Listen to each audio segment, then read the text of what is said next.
ஒரு தைரியமான விசுவாசம் வேணும், ஒரு தைரியமான பார்வை வேணும் எனக்குள்ளாக. ஒரு போல்ட் ஃபெய்த் அண்ட் விஷன் எனக்குள்ள இருந்தாதான் நான் ஆண்டவரை தள்ளி விடாதவரை நான் தள்ளி விட மாட்டேன். என்ன அவர் தள்ளி விடல.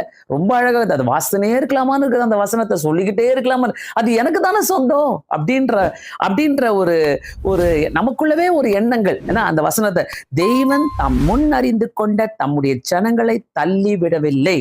அதை படிக்கும் போது ரொம்ப அப்படியே, ஆண்டவரே இவ்வளோ பாக்கியமா யாருமே உலகத்துல சொல்லலையே, இவ்வளோ பாக்கியத்தை நீங்க கொடுத்துருக்கிறீங்களே. இந்த வசனத்தை வாசிக்கும் போது எப்ப பாரு நம்ம சோகமா நம்மளுடைய கவலையை நம்மளுடைய தலைமையில தூக்கி வச்சுக்கிறோம். நம்மளுக்கு இது இல்லையே, அது இல்லையே, இப்படி இல்லையே, அப்படி இல்லையேன்னு சொல்லி எல்லா கவலைகளும் நம்ம தலைமையில தூக்கி வச்சுக்கிட்டு நம்ம என்ன பண்றோம், என்னை தள்ளி விட்டாரு, அவர் தள்ளி விடவில்லையே. ஏன் தெரிந்து கொண்டார், நம்மளை தெரிந்து கொண்டார். தம்முடைய ஜனங்களை தெரிந்து கொண்ட ஜனங்களை அவர் தள்ளி விட்டாரோ, தள்ளி விடவில்லையே. இதை வாசித்துக்கிட்டே இருக்கலாம், சொல்லிக்கிட்டே இருக்கலாமான்னு இருக்குது. ஏன்னா உலகத்துல யாருமே சொல்லாத ஒரு வார்த்தை இது. யாராலையும் சொல்ல முடியாது. எல்லாம் தள்ளி விட்டு போயிட்டே இருப்பாங்க. எல்லாரும் தள்ளி விட்டு போயிட்டே இருப்பாங்க உலகத்துல. எல்லாரும் யாரு நீங்க நேசிக்கிறீங்களோ சரி, தள்ளி விட்டு போயிட்டே இருப்பாங்க. கர்த்தர் மட்டும்தான் நம்மளை தள்ளி விடவே இல்லை. ஆமென். சோ அவர் என்ன தள்ளி விடாமல் இருக்கிறார்னாக்கா, எனக்குள்ள தேவை ஒரு போல்டு விஷன் அண்ட் ஒரு போல்டு ஃபெய்த். அது இருக்கணும்.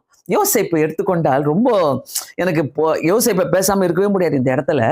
ஏன்னாக்கா யோசேப்பு ஆதியாகமம் 41வது அதிகாரம் 14வது வசனத்துல யோசேப்பு அழைக்கப்படுறான். 13 வருஷம் சிறைச்சாலையில இருந்துட்ட பிறகு 41வது வசனத்துல 41வது அதிகாரம் 14வது வசனத்துல, அப்போது பார்வோன் யோசேப்பை அழைப்பித்தான், அவனை தீவிரமாய் காவல் கடங்களில் இருந்து கொண்டு வந்தார்கள். அவன் சவரம் பண்ணி கொண்டு அவன் வஸ்திரம் தரித்து பார்வோனிடத்துல, எதுக்காக, பார்வோனுக்கு ஒரு சொப்பனம் வந்துருச்சு.